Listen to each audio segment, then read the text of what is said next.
Lily सिर्फ 6 साल की थी जब उसे वो गुड़िया मिली। सुंदर साफ चेहरा, कान जैसी आंखें। उसने उसका नाम एनाबेल रखा। हर रात लिली धीरे से उसे कहती गुड नाइट एनाबेल। लेकिन एक रात उसके माँ बाप ने उसकी हंसी की आवाज सुनी। फिर क्या हुआ जानने के लिए एंड तक बने रहे मेरे साथ। वो कमरे में आए, लिली सो रही थी लेकिन एनाबेल जमीन पर थी और उसके हाथों में एक पुराना कुर्चाया हुआ ड्राइंग था। ड्राइंग में आयरस से क्या था? ड्राइंग में 4 स्टिक फिगर थे लेकिन उन तीनों पे लाल क्रॉस था और एक का जो सर भी गायब था और दीवार पे लिखा था मॉम, और वो भी उनके साथ।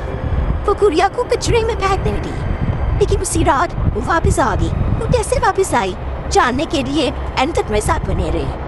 और उसकी मुस्कान अब और भी ज्यादा थी और भी बड़ी हो चुकी थी।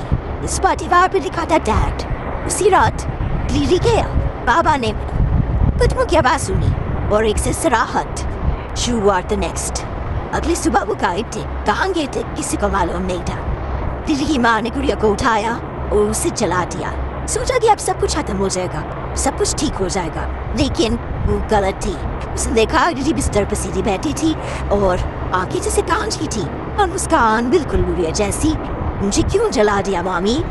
उसके पीछे एक नया ड्राइंग था, एक लड़की डोरी से लटकी हुई।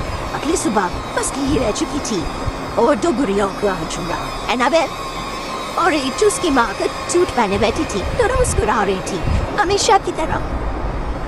शुक्रिया सुनने के लिए। क्या आप अभी सो पाएंगे क्या आपको ऐसी गुड़िया चाहिए? अगर चाहिए तो सब्सक्राइब का बटन दबा दें।